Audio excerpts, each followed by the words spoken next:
With affordability tightening, more and more people are considering the option of investing with others. So in this video, I'm going to run through 3 advantages, 3 disadvantages, and then 3 factors you could consider if you're looking to invest with others.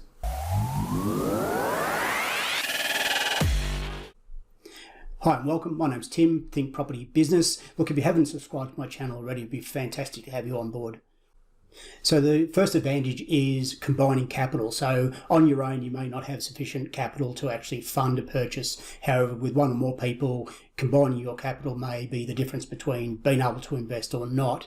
The second one is leveraging skills, knowledge, and finance. So it may be that, again, on your own, you don't feel complete, but there's somebody else or others that have those other skill sets and perhaps financial position where when you come together you make a good team, and then together as a group you feel more comfortable in acquiring a property. And then the third one is borrowing capacity. So again, on your own you may not have sufficient borrowing capacity, serviceability to be able to fund a purchase on your own, but again with others that may be the difference between, again, going ahead or not. So combining those, your borrowing capacity to be able to then fund a purchase.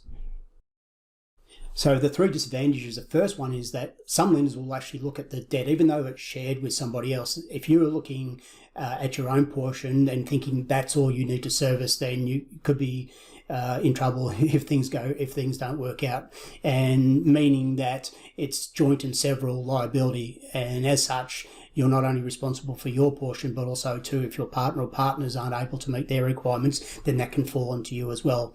And the second one, which follows on from the first one, is your borrowing capacity. So some people don't realize that there are lenders that will look at if you're going to borrow additional funds, they're going to look at the debt you've got in the existing property co-owned with somebody else, and they're going to look at the case that you need to service the full debt, not just your portion. So that could affect and will affect your serviceability with the future loans.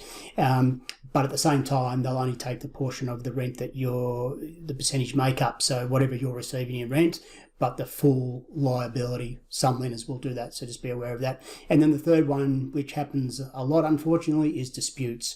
So, you might start out as friends, but things can come up, lifestyle changes, personal circumstances changes, whatever it may look like, and then that's when disputes happen. So that's the third disadvantage, and one you need to be aware of before going into investing with others. Okay, so 3 considerations. First one is have a very, very, very clear investment goal structure set out. What is that going to look like, including your exit strategies? So you want to make sure that you don't get X amount of time down the track and then find out that your partner says, well, okay, I'm ready to sell now, and that doesn't work in with what you want. So you need to have that very, very clearly defined from the beginning and make sure you're on the same page. The second one is around ownership structure. Most commonly, tenants in common is the preferred structure. Now, speak to your accountant about this and whoever else you need to, so to be qualified professionals. But with a tenants in common structure, that enables you to split the ownership in different ways. So it doesn't just happen to be 50-50. So you may have an agreement with your partners that, you'll get more or less of the share of the ownership in the property. So you can divide it up that way. And it also allows you to, should you basically pass on your ownership in that property to whomever you choose, rather than it automatically going to your investment partner or partners. And then the third one is, honestly, get legal advice and financial advice, and it's really worthwhile having a co-ownership agreement so that it's all laid out in there and you've discussed it, it's on the table. If something happens down the road, you can refer back to that agreement and there's no grey area. It's not, I thought you meant this, no, I meant this. It's there in writing. So that's the third one of the considerations perhaps that you can take on board if you're looking to own a property with somebody else. Thanks so much for joining me. I really appreciate it, and I look forward to catching up with you next time. All the best.